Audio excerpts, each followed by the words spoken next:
What was the conversation around the $175?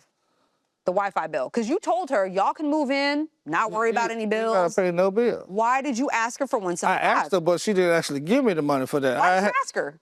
Because it was about to get cut off, so I just did it How does myself. it have anything to do with her and her daughters? The Wi-Fi bill, the Wi-Fi bill goes up all of a sudden? Everything tripled. Hold on, what? Everything tripled since she moved in. How does it triple with, okay, so My bills tripled since you she have moved Wi-Fi, in. correct? Yes, ma'am. So it got higher because people Wi-Fi? All my bills went up, tripled. So you're living rent-free with your whole family, your daughters, in his place. Yep.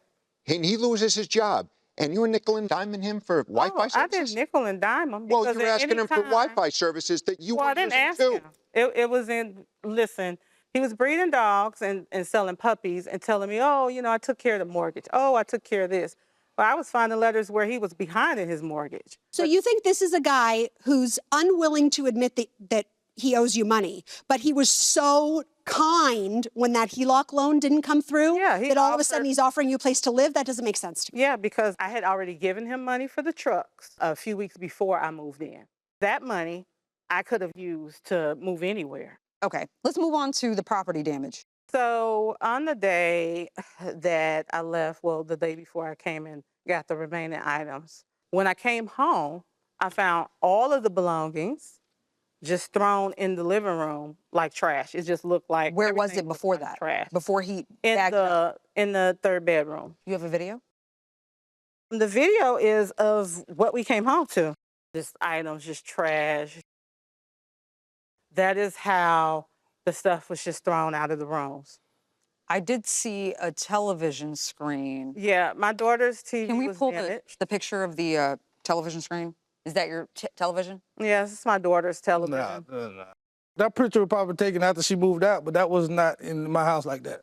It was in the room with all of the items. No, it wasn't. And when I plugged it up. What do you mean you plugged it up? Well, it looked like you have to plug it up to see how the screen was damaged. You can't see that it's broken without it being plugged up? No, I couldn't tell. You lie on the oath. How you do that?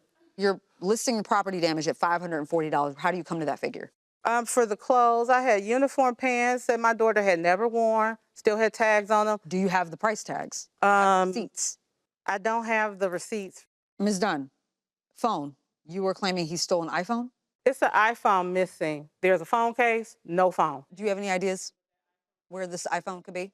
I have an Android. I want nothing to do with the iPhone. You're suing for moving and storage. Yes, because I had to pay for storage for my items to temporarily be put there, and I had to pay for a U-Haul. Why are you holding him responsible for stuff that you would already have to pay for because you were planning on moving out anyway? It falls under a legal eviction in Georgia. But I thought you said you felt so uncomfortable you had to move.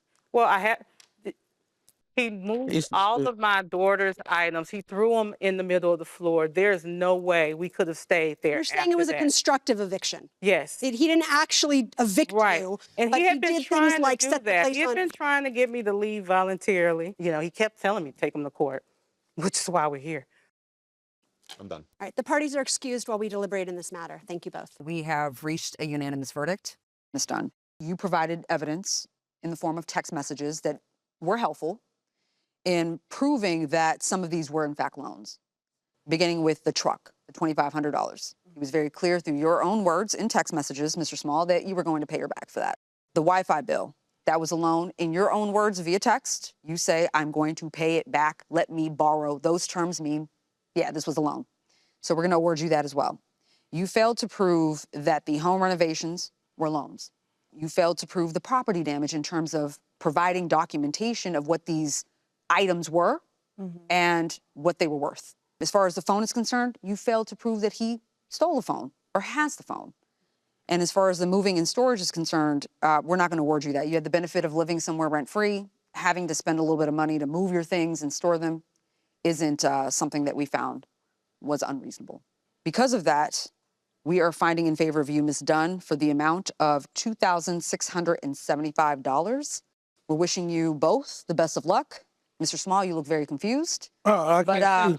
I wear glasses. Sure. Yeah, I can't see. So, again, in favor of you, Ms. Dunn, for $2,675. Good luck.